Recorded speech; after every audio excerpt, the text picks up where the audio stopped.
Good evening, everybody. Another episode of Gather to Grow here on Twitter Spaces. My name is Dawn Numdu. I'm the manager for audience and engagement at Food from Zanzi. And with me, I have my former co-host, Guguletu Mahlangu. Hey, Gugu, how's things? Hi, Dawn. I'm good, thank you. I'm great. Excited for the show.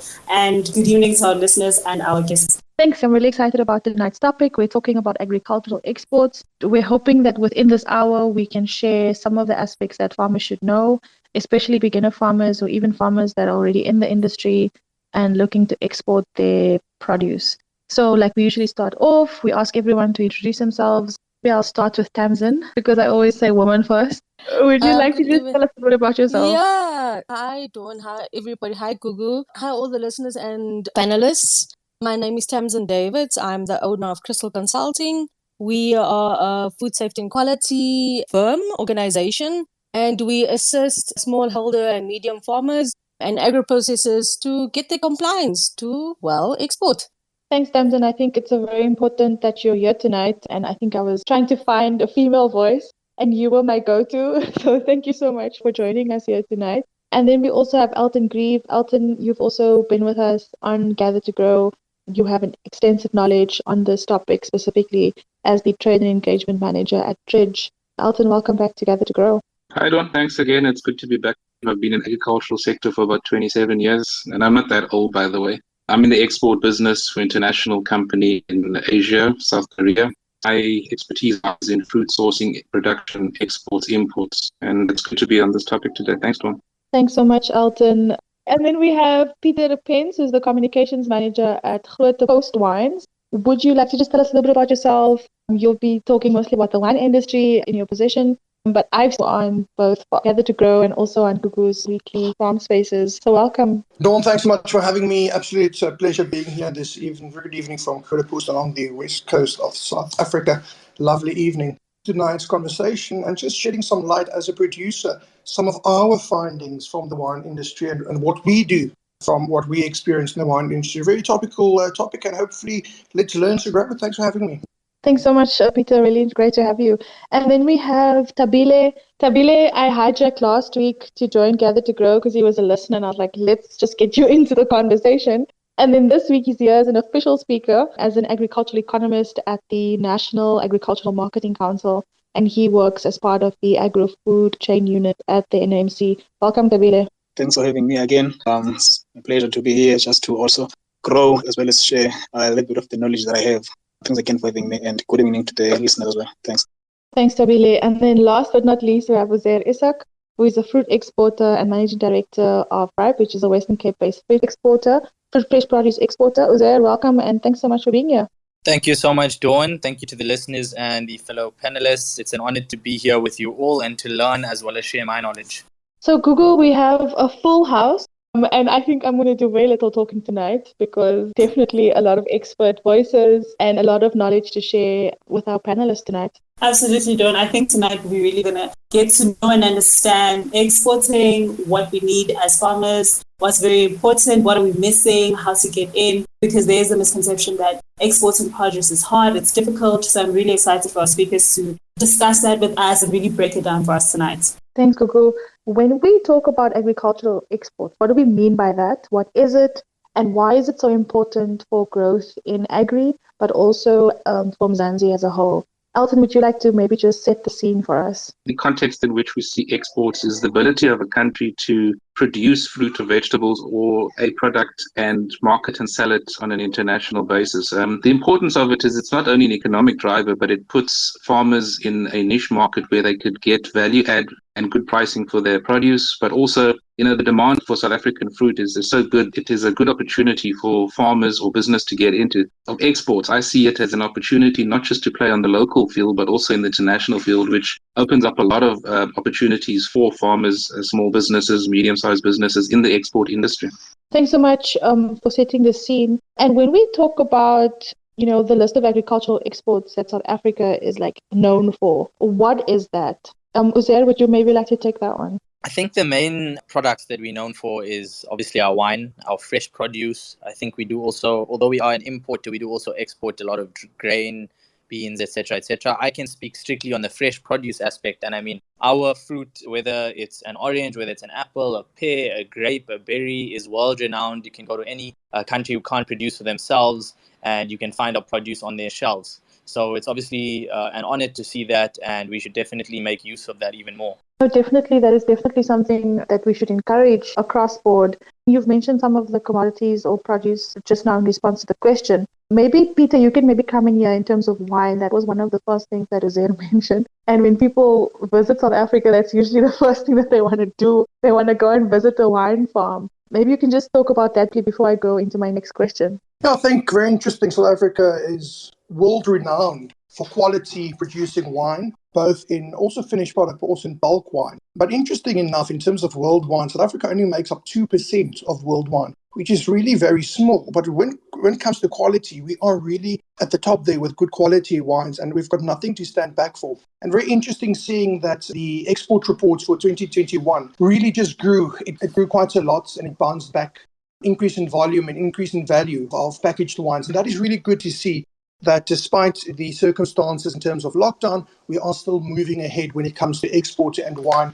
And that is really something that, and obviously tourism. Tourism is a big drive factor in South Africa, having international visitors in South Africa, exploring outside. That grows our economically, domestically, and also just job creations. And I think the entire value chain just really benefits from the wine industry when it comes to tourism locally, but also when it comes to exporting of the finished product. Therefore, it's really a 360-degree approach that needs to be taken and considered.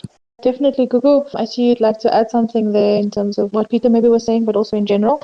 Thank you so much, Dawn. I was just hearing, about just the benefits of exporting, and I really wanted to know from the perspective of farmers, and maybe Tabile can take this one. What are the benefits of exporting to different countries, especially fresh produce? And we all know about global gap, but is that only just the bare minimum? What should we be aware of? It's actually a very good thing. That is why these recent days, you will find that even in our conferences, our Smolanyana tables, that me and other colleagues, we meet also at the commentaries that you'll find around the industry, as well as folks that are normally on media. They'll be talking like South Africa needs to expand its market, because what we want to avoid is a situation where, like for an example, in grains, you find that as much as we're exporting to a number of countries, but the majority of our grains are concentrated in 2-3 countries. For an example, beef. Last year we exported another record for beef. Our exports are concentrated in 1-3 countries, but the risk with that is that as soon as they are, because one thing that always affects trade is what you're actually seeing now in Ukraine and Russia, the politics.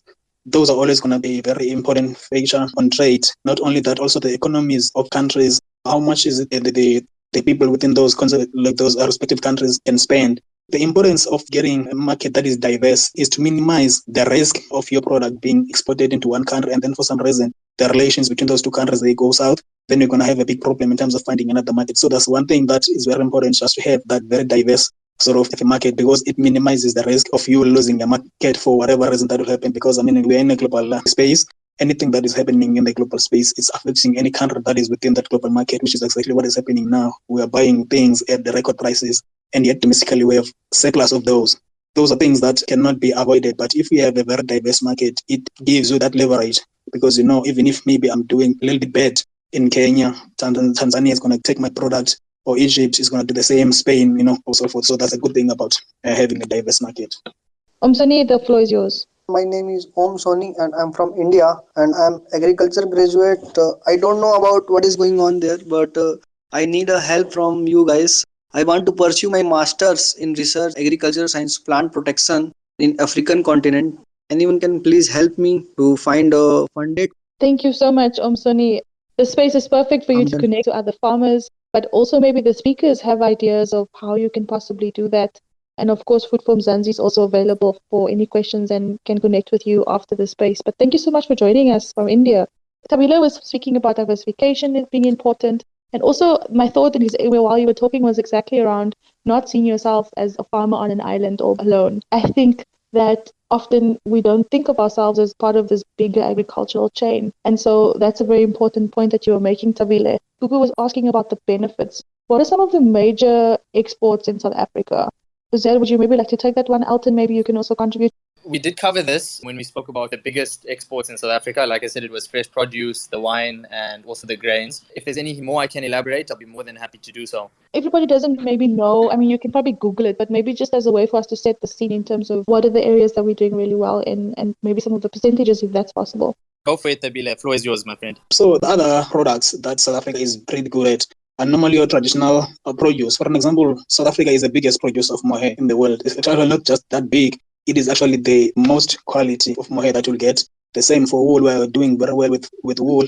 Another thing is also for sugar. We are producing very confined sugar, which is very in demand in the global space. But unfortunately, the industry has been going through some difficulties. So we are not exporting larger quantities as we used to do before. So South Africa is a very diverse agricultural industry in general. So we are absolutely producing almost everything except for rice, for an example, because rice we buy absolutely all of it that we are consuming. But as for other things, we are importing maybe half of those, but we are producing absolutely almost everything when it comes to agricultural space. So I think it's just a matter of one getting to which commodity one would like to produce and then just to specialize or just to have a little bit of a diversification in terms of those kind of produce. But South Africa has all the typical products that you'll get from agriculture, except that we're not producing them into the larger extent for some, but mostly we're producing almost everything. Yeah, I completely agree with Tabile. We produce almost everything that we consume, except, like you said, a few items like the rice.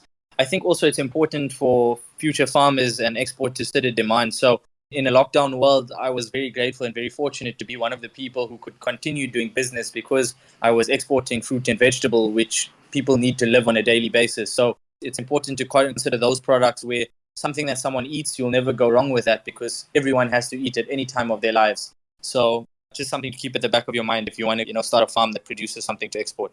Thanks so much for that. And I think what you're mentioning is actually leads me to my next question, that we obviously understand that the COVID-19 pandemic has caused severe disruption in global trade. And this was now almost 2 years ago, but I think we've adjusted to our new normal. But there are other issues around Transnet, around our ports, obviously to be considering as well. But what is South Africa's positioning in terms of exporting? And I mean, in 2021, in the first quarter, we were on an all-time high in terms of exports of wine, citrus, and maize. And then just we're hosting with our first consignment of almost 100,000 lemons that went to China and signing the revised citrus protocol between the two nations. So can we maybe talk about or give an overview of the status or where we are in terms of our global positioning? Peter, maybe we can start with you. I think it's time to focus on the future, and Van always says rebuild, revive, and recover. That's the main thing that we need to look at now. So how are we going to start recover and how are we going to start adapting to the new normal? That's an overused word.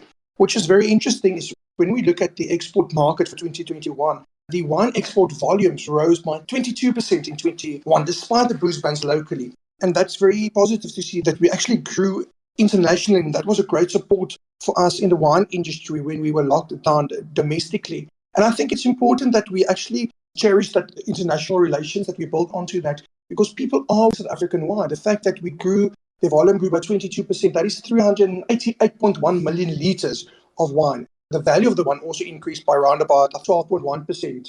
Just to give you an example, in 2018, the export volume was 420 million liters. So it's really just looking at that numbers over there. Despite the lockdowns, we are doing well internationally when it comes to the international market. So from here on, we can just build onto moving onto the new normal. We've made a base where we can build on. Thanks so much, Peter. Alton? The COVID period was a difficult period, but, fortunately, South Africa is a resilient nation. So, when the problems crop up, we do find solutions. And I think the agricultural sector across all commodities has shown that ability. Quite interestingly enough, during that time, agriculture was the only economic activity that really grew. The 2021 year in terms of fruit trade saw a record number of sales being undertaken. In fact, the dollar term in terms of our trade for 2021 was 12.4 billion, up from last year. So, yes, there were logistical challenges, but we managed to overcome them.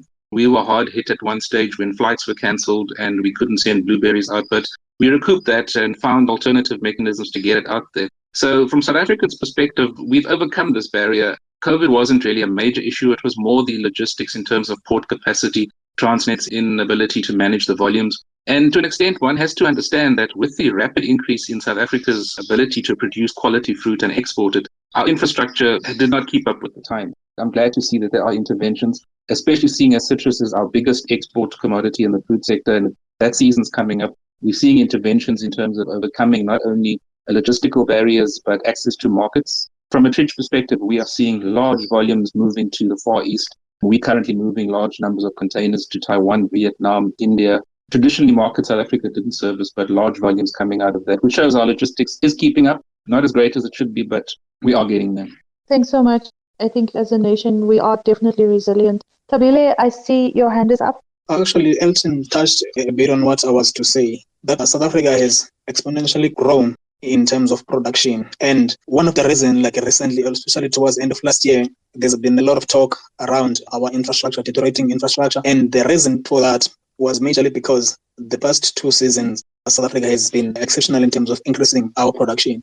So now what did it exposed our inefficiencies within the structures that have been deteriorating. Remember, during COVID-19, a lot of things have happened because normal people will not be in normal positions, that is, with the normal work and stuff, which is one thing that also exacerbated the issue of deteriorating infrastructure. So that has been one of the bigger issues. Of course, it came at a time when the country needed it most, but because it's something that we never paid attention to it, because we've never been in such a position before where we have a lot to sell into the global market. So it actually is a good thing. I think it was a good thing because we're seeing a lot of increase in volumes. As Alton was saying, actually, I've did speak to a couple of guys from trade, big shots there. Sometime last year, they were actually looking for citrus in South Africa. So it is correct to say that we are seeing a lot of our products going into markets that we didn't normally have. So that's one of the things that have exposed our infrastructure, which is a good thing, but it's something that has been happening, but unfortunately, we were never exposed to the level that we were last year and towards the end of 2020. Thank you so much, Shabili, for that. And I think you really just made us aware that there are so many opportunities as farmers that we need to really expose ourselves to. I'd like to maybe move on to Tamsin and ask you more about the compliancy to export to EU countries, actually. So maybe if you could tell us what these EU countries are, tell us how to register for Global Gap, because I think a lot of farmers do know that Global Gap is your ticket to export, but is that only the bare minimum certification registration that you need? What are, other compliances that you need, hidden costs, anything that we need to be aware of? Global Gap is your ticket to exports. However, it's not the only certification that you need, especially if you're looking at going to your Europe markets, which is also a country that needs BRC as a compliance. Let's start at the beginning. Let's say you are looking to export blueberries. Those blueberries obviously need to be packed into cartons or containers. So in the field, you need to adhere to Global Gap standards. That is good agricultural practices in the field. When the blueberries leave the field and go into the pack house, you immediately move over to a different standard because now you have food handlers coming in to do the packing, etc., etc. Because we're exporting to Europe, they want BRC, which is the British Retail Consortium. But also depending on what your client requires, they would go for either ISO 22000 or FSCC 22000. Highly unlikely if you're exporting to the EU because that is the standard that they want you to adhere to. And then if you get that out of the way, you send your product to your exporter, then you have to deal with PPCB. And from there, you need to take into account your phytosanitary standards, which is basically they need to see that there's no pests that you are sending in layman's terms to a different country. And that's why your Global Gap program is so important when it comes to your spraying, when it comes to what you are actually putting onto your fruit and ensuring that you do pest monitoring throughout your process. And that then leads to your phytosanitary requirements. Is there hidden costs? No, I don't think so, because it is a very straightforward process. Crystal Consulting would come in to your pack house or to your facility. We would basically come and do a gap assessment to see where you are in the stage of your production and how do you comply. We then take a period with the client where we look, we're implementing Global Gap in the field. If you are doing anything with your pack house, we do that food safety system implementation and we get you certified. So Global Gap is basically a certification that you do and you register with a Global Gap certified third body auditor or certification body. They will give you a certificate which says you comply with the Global Gap standard. But then obviously you still have to do the different standard which is in your pack house, and that's also a standard that is implemented through a period. And with that, you get an exporter or forwarding agent like someone like Alton, and they would say, listen, my client requires X. Do you adhere to these standards? And then you take it from there, basically. Thank you so much, Tamsin. And just a follow-up question, how much does all this cost in terms of getting your global gap registration number and also maybe applying for, you mentioned the BRC, like how much am I going to, spend maybe per year to get this compliance and keep up with it every year? It ranges from client to client depending on the size of your plant, especially and the size of the hectarage that you have.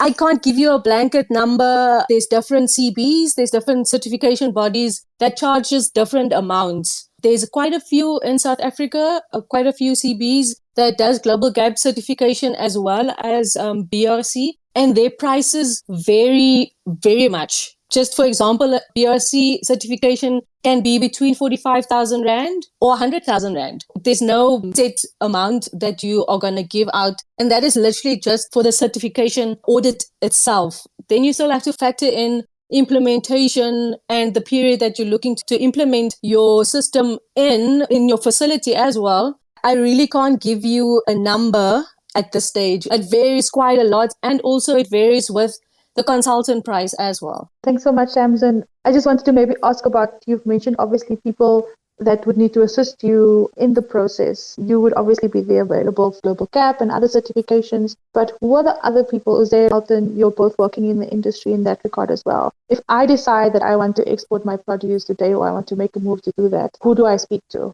I think one of the first steps I would do is I consult a body like the Fresh Produce Exports Forum. They assist farmers, businesses with the whole export environment, how to adapt to it. They've got various structures that assist people. So both from a corporate company down to a small farmer that wants to get into the export game, they do assist it. So the Fresh Produce Export Forum is one of those that you can link up with. I think also it's important that if someone does want to export and learn from it, is to link up with a company that is already doing exports, gain the experience, get to know the know-how, the quality standards per market that you're serving. So those linkages are important. I always say that start small. The import-export game can be lucrative, but it can also be a difficult one to enter, and mistakes are costly. So do your research in terms of FF, the Produce Export Forum. And you always have enough information from there. Or if you need more information, people like myself, we're willing to assist. Our goal is not just to acquire fruit and export it, but also to build relationships with producers, businesses. And if we can help them build in this industry, that's sustainable for us, because then we guaranteed fly over a number of years, but that we're also assisting in developing new exporters or importers within the industry.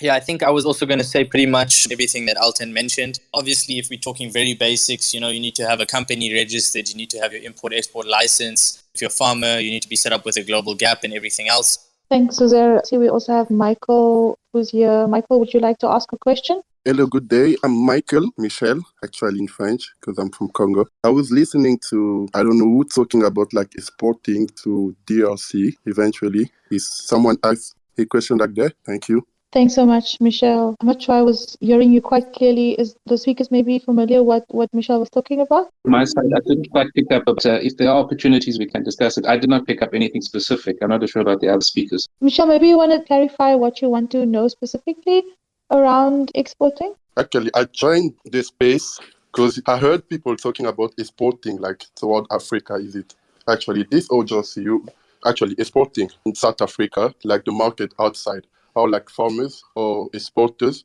can like have a market access to different countries actually in Central Africa? I think it's definitely something that we've prepared to talk about later, so do stay tuned and we'll touch on it. Unless one of the speakers would like to maybe talk about it now. We had some questions prepared around the African continental free trade area and what that means for farmers on the continent. Thank you. Thank you so much. I see there's another speaker. Google, maybe you want to just make your point before I open the floor again?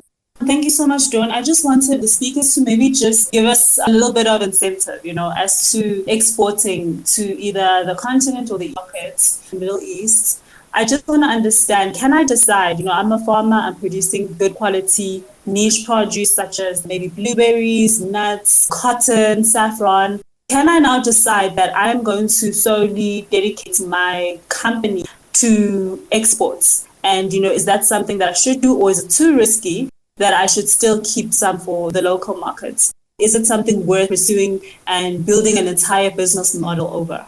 Having exports predominantly at the back of your mind is a good thing. I personally, being in the export industry for quite a while, haven't seen a farmer in any of the products I export that only exports their products. Sometimes your timing might be that the local market is better. Sometimes the quality of your product might be that it can't meet other market standards. Sometimes other markets are flooded, so you don't necessarily want to export to those markets because the price you'll achieve is not going to be sufficient for you. So I think it's important to have exports at the back of your mind, but equally important to have a local market at the back of your mind as well, so that you can have options depending on market circumstances, market conditions, as well as just general conditions of your fruit. Thanks, Uzair. I think we have another speaker who would like to add to the conversation. Tlakanipo, would you maybe like to ask a question? I just wanted to ask something. Maybe I couldn't get it because of the network or stuff. I actually missed a point on Mr. Elton's point that he put on place about how to conform or there's an organization that helps the young or emerging farmers to have an export market. So I missed that. So if Elton wouldn't mind, can you kindly repeat it for me? The organization that really helps people that are new in the game, in the export game. Thank you. I mentioned the Fresh Produce Export Forum. They're a forum that sits in Cape Town that assists with exports and people in South Africa that want to export. There's also the Importers Forum. If you DM me on Twitter, I can share it with you. But most commodity organizations have a import-export desk that assists.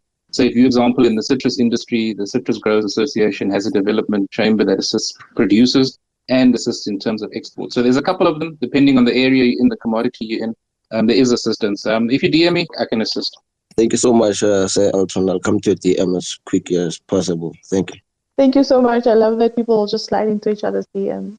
So I think, Elton, I've heard you say in other sessions like this that small farmers or medium farmers should not think that they're not able to do it. That if you come together as a group of farmers or you're a cooperative and you can produce or put your products together and export as a collective, that's also possible. That's correct, Dawn. As I said in the past sessions, I'm not a fan of the term small-scale farmer because it relates people to a certain size and thinking. The problem for me in South Africa is that we put small-scale farmers or emerging farmers in a silo approach. Whereas if we put them together in a cooperative approach, they have bargaining power, they have production power, and they have better options open to them.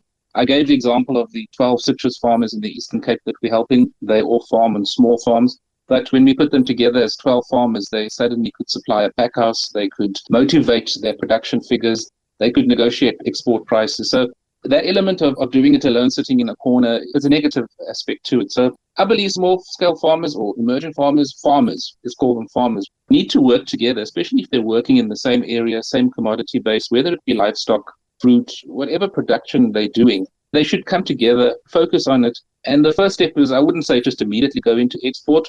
Look at who are the buyers, both locally or internationally, who are willing to take the step with you. And as Tridge, we've been looking at supporting your smaller growers, bringing them together and assisting in that process, because in the end, it's about sustainability. It's not just about buying fruit and exporting it, but sustaining the market, economic sustainability, but helping smaller producers actually enter that space, which they could not do previously. I just wanted maybe us to speak on the realities of the risks involved with export. As farmers, maybe we don't even know the export market for citrus or wine and 2 billion rand, but where do we get the stats of these things? Where to look out for the policies that influence trades? Is there like a market page that we can visit? But most importantly, I just want to know more about the risks involved with exporting. The reality is that, you can get more quality produce, but what are some of the risks involved that farmers should know about? So it's yours, Tabile. I think I'm going to just partly answer Gugleto's question or comment. I think one should do is actually a very good market, especially for the folks that have been within it for some time and stuff. But it's also important for the new growers to get into it. And I'm glad that the guys like Elton, they are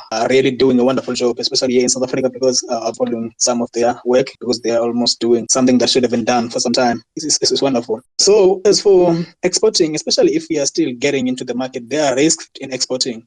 For an example, you have these consignment, they go to specific markets, for some time. And also with that, there's a risk, for an example, of the products getting into that particular market not within the necessary specific time. For an example, look in South Africa now, we're dealing with a long-term issue within the citrus industry, where our fruit, specifically in Europe, which is our biggest market, there has been a lot of talks around some products getting into EU from developing countries, bringing diseases and stuff, which is something that one might say it's political and stuff. But now, as someone who's emerging or getting into the business, right? Now, imagine you're in a situation where part of your products is within a consignment that was going to a particular area, and then there's such an outbreak within that. You might find yourself in a very and not necessarily a good position, especially if that was your best quality. And then you're trying, and you also invested a lot into your product getting to that market, and unfortunately get there to realize that, no, what, it's not necessarily going to get into the market, and then somehow you probably lose that and not necessarily getting anything within that. But well, anything is an extreme statement, but there's always going to be a risk in that. It's a business,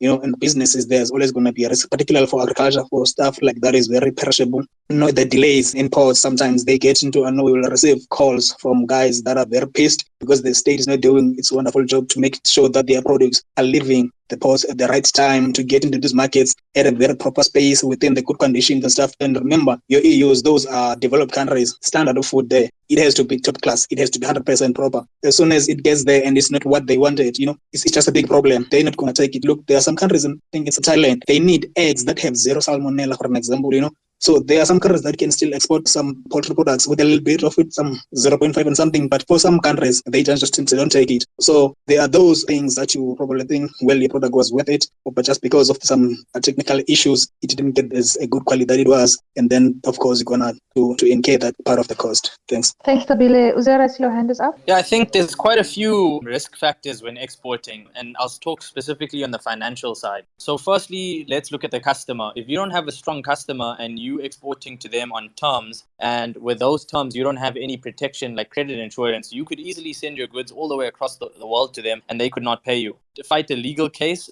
all over the world is obviously quite a challenge. So that's one aspect of it. The second aspect comes onto the shipping, like Jabila just mentioned. So, for example, on shipping, there could be many factors. The delays in ports, which could have delays on your shipment arriving in time, which can affect the price because of market, and then also the quality. I had a mango container that left South Africa to Dubai recently. We asked for it to be shipped at 9 degrees. It ended up shipping at 18 degrees for the entire 3-week journey to Dubai. We had a 95% loss on that container. It wasn't anyone's fault. It's just a risk with shipping. Luckily, you have insurance for that, which covers you. But again, I always say the way to make money in fruit exports is to not lose money. And when I say that, I know it sounds quite funny, but it's to mitigate your losses across the board, whether it's with the shipping, whether it's with your procurement, whether it's with your selling. If you can mitigate your losses all over, then you'll make money. If you haven't found a way to mitigate this, you are in trouble. Thanks so much, Uzera. Both of you have painted a very clear picture of what farmers should recognize or be aware of in terms of the risk. Peter, I see your hand is up, and then I also want to give a chance after you to Zazo. We are with one when I say that with anything in life, basically anything in life, there will always be risks involved, whether it's local business, whether it's whatever you do.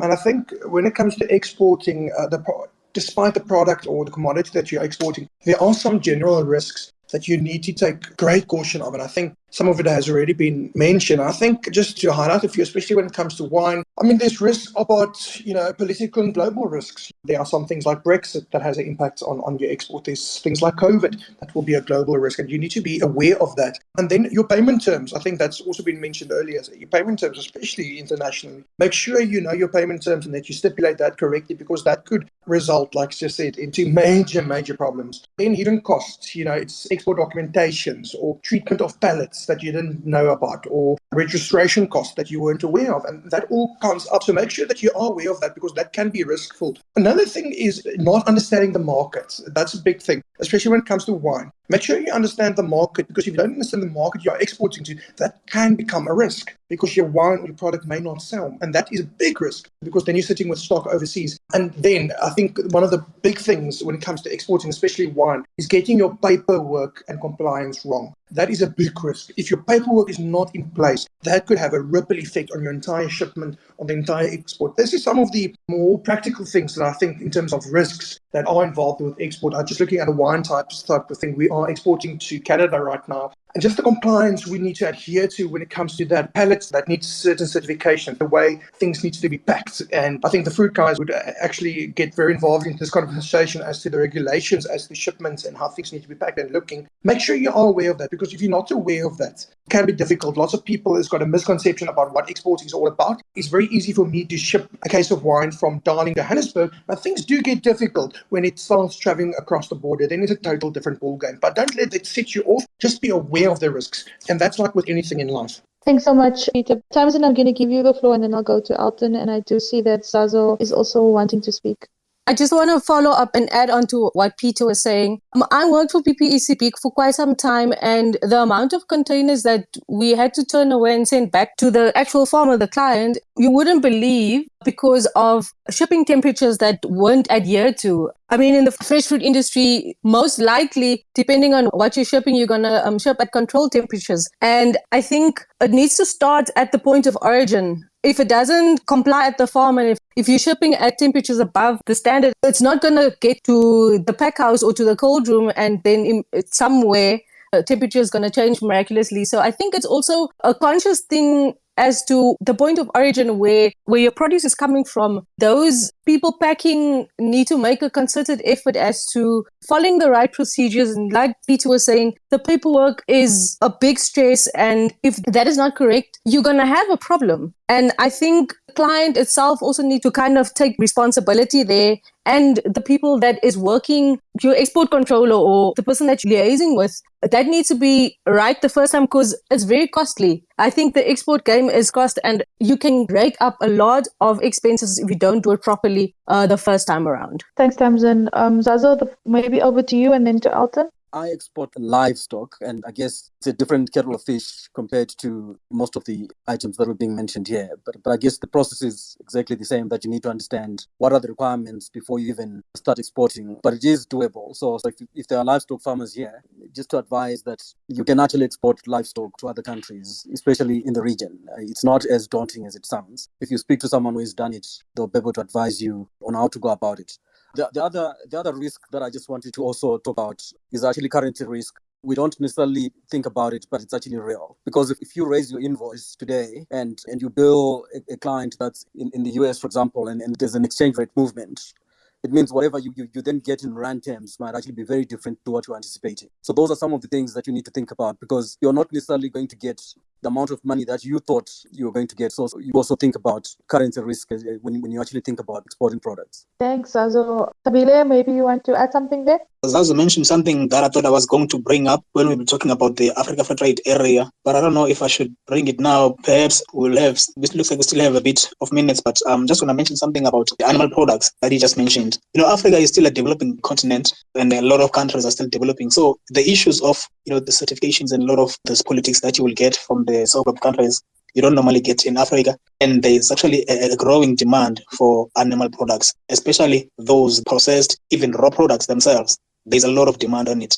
South Africa, last year we had a couple of challenges with the disease and stuff, but we managed to get an export record of pork last year. And a couple of countries in Europe, they were just swamped with pork. So prices were just crazy there. In terms of they were low, you see. So within the region, we're getting a lot of these. And also, remember, the issues of hygiene in Europe is a bigger problem, which is why South Africa, for an example, we're not exporting a lot of particular beef. We're having a lot of good products for our beef, but within EU, we're not getting that market. There are some technical barriers that are being used, and those are particularly applied by so-called developed countries. But within the regions like Africa, EU, your Middle East, you tend to get not so much of those politics, and also the treatment tends to be different because the quality that we are producing here is exceptional. Even also the countries like Kenya, those countries are producing some very nice produce. So people should not be afraid to look into that. Livestock is a very lucrative market. People are eating a lot of meat every day. Not necessarily it's a processed or raw, but all the sorts of products that you'll get from livestock, including pork, for example, which is not necessarily expensive, but it's something that one should look into. I'm glad that Zazo brought that up. It's a very promising opportunity, especially within the continent. It's rising. People should look into that in all, actually, including the goals that are not normally focused on in South Africa, but there's a big demand for it. Thanks, Tabile, and thanks, Zazo, for bringing that up. And maybe this is my last question, and then Gugu might want to add something towards the end because we are running a bit out of time. Just in terms of the African Continental Free Trade Area and obviously the agreements and plans that were put in place, we're a year into it, and what has the process been like? How far are we in terms of goals in terms of South Africa, but also just giving some context for farmers to consider or think about when they want to export. Elton, there we go. From a treat perspective and my experience over the last 2 years, there's been a lot of demand for movement of fresh produce between African countries, especially from South Africa and into South Africa. In the last year, I've experienced a lot of demand for produce from Egypt to come into South Africa. I'm currently sending produce from Egypt to Mauritius. We have seen a lot of demand from Cameroon for South African products, and it's a good sign. The teething problems have in terms of freighting and quality standards. Obviously, we've had to put in place some measures to assist countries that are not as formalized as South Africa in exports in terms of quality standards, phytosanitary requirements, freighting, logistics, etc. So it has been very beneficial. We've seen a lot of interactions amongst my colleagues in Africa. We've seen blueberries from Morocco going to Mauritius. So there's a lot of movement of fruit and products that hasn't moved before. And it's a good sign. I think we just need to get over the teething problems and basically getting out there that Africa is open for business in terms of exports. It is a lucrative market. Quite often we all look to Europe, Asia, etc., but we miss the African element of it. And there's a big demand for South African products there, but vice versa as well. So the opportunities are there, and the Africa Free Trade Agreement is beneficial. We just need to get over the teething problems. Thanks, Alton. Is there? Yeah, I think to add to what Elton said, I've seen quite a massive increase in Africa exports in my business also. I mean, I'm not doing something new. Other exporters have been doing it, but I'm sure the demand is increasing. That's why I'm seeing an increase. So last year, for example, we did quite a few new African countries like your Kenyas, your Burkina Faso, Mauritius. We've just sent a lemon container there. So, I mean, it is good to see the buying power, the demand for South African fruit increasing exponentially over time. We know one day the markets of Europe, Middle East, etc. will be quite overcrowded, and we're going to need a new home for South African fruit on a much larger scale. So with this African trade agreements in place, it will allow us to find new markets and move fruit to these markets when the traditional markets are a bit over capacity. Thanks, Uzair. Tabile, and then Kugo, you were also there. Thank you so much, Tabile. Yeah, I just want a follow-up question for Alton. He said that, there's Cameroon showing interest in, I think, our fruits. Where can we access this information? Should we keep it like OG and just follow the news, watch the news? Like, where do we get updates as to which country is needing what? Sorry, some of us are like 2000ers. The one part about Tridge is that we don't just source fruit, but we also do market intelligence. We have a massive data set where we collect data of what the market demands are. If you go to www.tridge.com, so it's bridge with a T in front, tridge.com, we have market intelligence of over 100 countries, what the markets are doing, what the demands are. We also have on the website what the current fruit demands are, both from an import and export perspective. We have loads and loads of data. It is all up there. From an African perspective, we've got nuts moving from Tanzania to Vietnam, supplying China, one of the biggest nut deals that we've done so far. Egypt, we've got massive market demands both ways. So if you visit the website, or if there's any interest in a market that you're looking at, people feel free to contact me. As Dawn said, the DMs are becoming very convenient. We have up-to-date market intelligence on all markets that you require. Thanks, Alton. Samsudeen, would you like to ask a question to our speakers? Hello, I'm Shamsuddin from Nigeria. Actually, my question here goes like, I don't know, in other parts of African countries, do you people have a lot of demand in hibiscus flower? I mean, exports of dry hibiscus flower? Because we have a lot here, and actually I'm trying to find a way or solution on how to make our farmers focus mainly on the production of that particular commodity. Thanks for your question, Samsudin. Any of our speakers want to respond to this one, specifically asking about the hibiscus flower? Alton, I see you unmuted there. We have seen engagements between, we've got colleagues in Nigeria that look after the Nigerian market, and we have seen demand coming from Asia for the hibiscus, and there is a movement in it. The person that just asked the question can just touch base with me, and I can put them in contact with my colleagues that side. It's not a big market, but there is a movement and requirements, different elements of it, and yeah, we can definitely look into it depending on the volumes, quality, etc. But again, sorry, I sound like a stuck record. DM me, and we can definitely look at it. Not to worry, Alton. This is the point of tonight, that people can come in from all over. I think it's amazing that someone was joining from India and Samsudin from Nigeria, and we're able to gather and grow together. So thanks so much. Tabile. Okay, thanks. Myself, for now, I'm just going to comment and then I'm going to leave. I'm actually 700 kilometers away from the office, so I'm on the field trip, so I have to also move again. I had to make time for this hour. I'm just going to raise an issue about the African free trade area.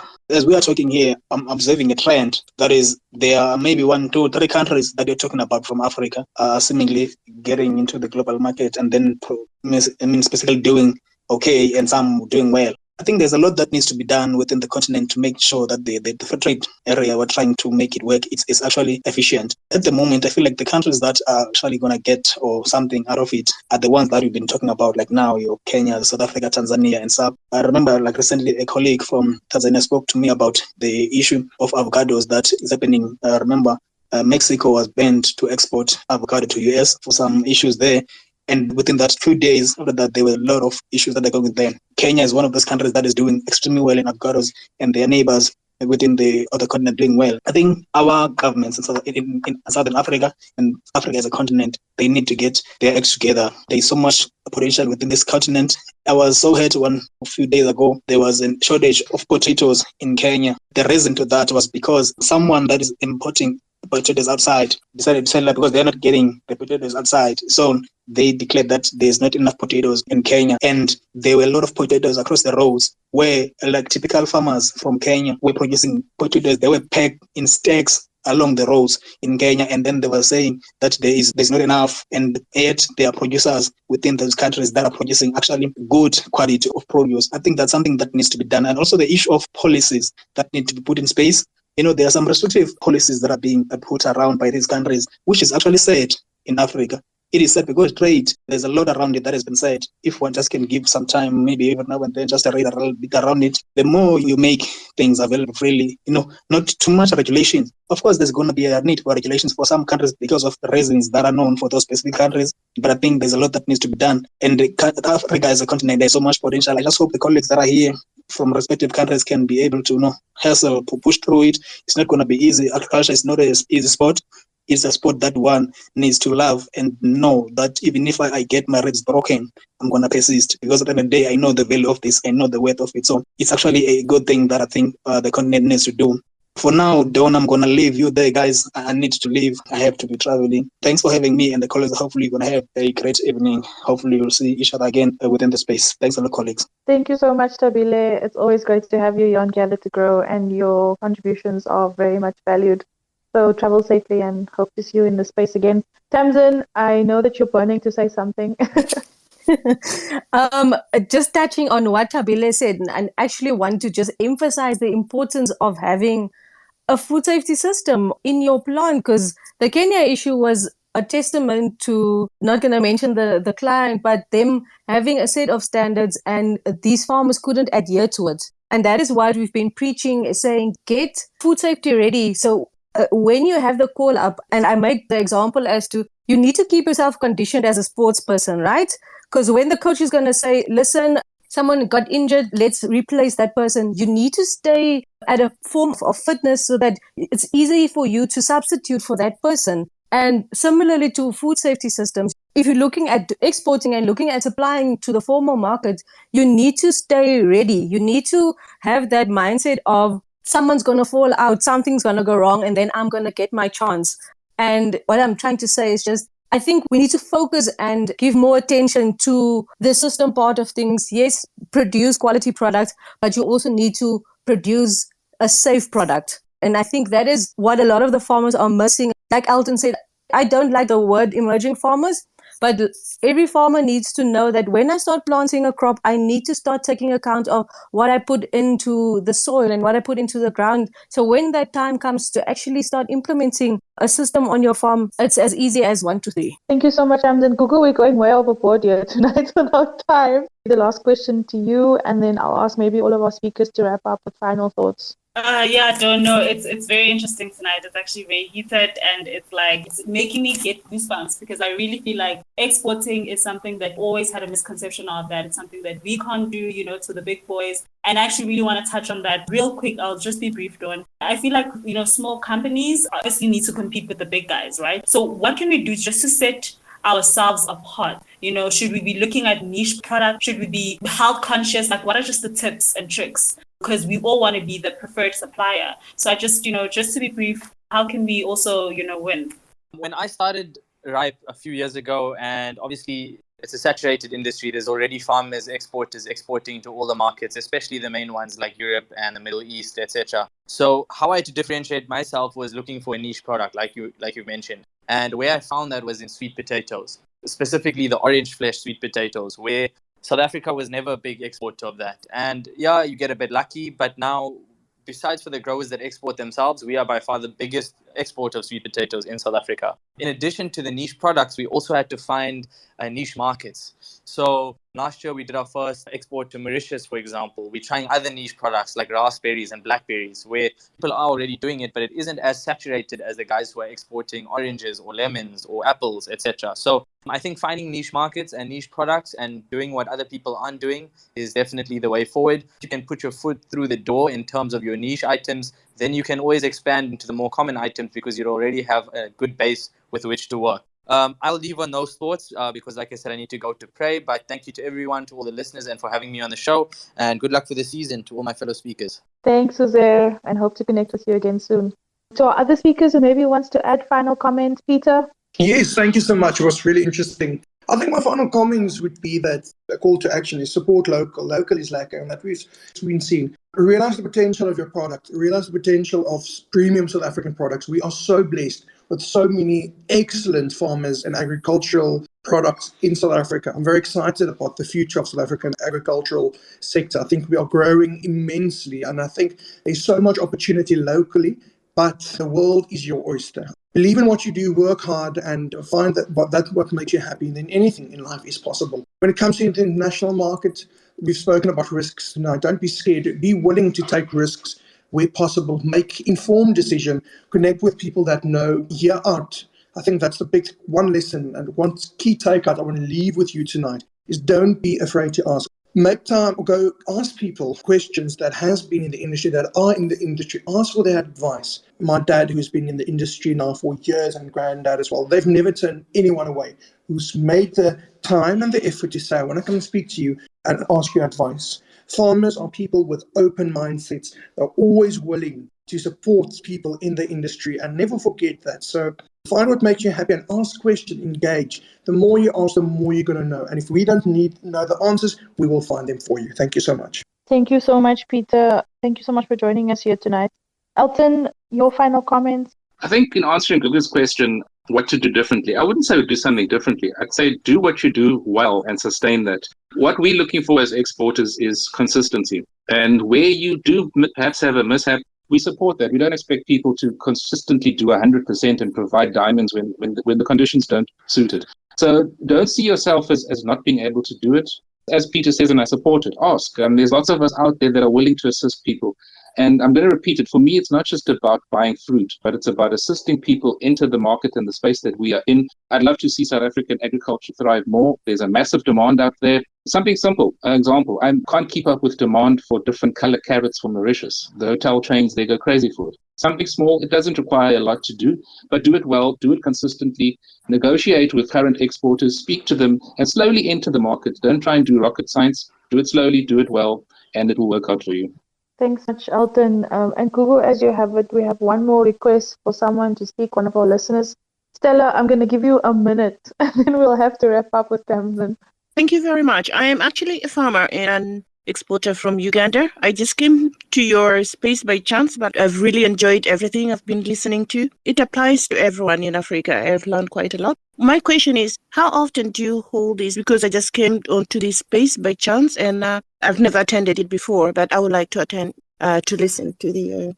Thank you and welcome. So we do gather to grow every Wednesday from 6 to 7, and today we're running a bit over time because I think the topic is so valuable to our audience. And for that, you just follow Food from Mzansi for all the latest updates about what we'll be talking about at a specific time. But every Wednesday we'll be here. And of course, there's many farmers that host these spaces. Guguletu, my co-host tonight, does it weekly as well. So you can also follow her and check out what she's doing. Similar topics because we love agriculture and we want to, see the sector thrive. Thanks, Stella. I think I'm going to give Rodrich a chance. Would you like to ask something or say something that we haven't maybe covered? Yeah, this is Rodrigue. I'm a farmer from the Democratic Republic of Congo. And I had a question basically for those who have experience. What is the first step to setting up a market for exportation of producers, that are produced in Africa? Thanks so much. Tamsin, I think you covered a bit of it in the beginning. And then, of course, remember, this session is available on Food from Mzansi's YouTube channel after the discussion. So if you've missed anything, you're more than welcome to go there and listen to the session afterwards as well. But I'm going to allow for Tamsin just to respond to it briefly because you've asked. Basically, you need to comply with the standard of the client that you're exporting to, starting a global gap on your farm. And then connect to, like I said before, connect to an exporter and they will kind of liaise with the client and get you a client and see what their requirements are and better enforce it than to do it on your own. And I think that's where the mistakes come when you're trying to do something on your own. And like all of the speakers I've said before, is to ask for help and ask from someone that has done it before. That is basically the best that you can do, is to ask mentorship from someone that has done it before, because there's no better learning than experience. That's it from me.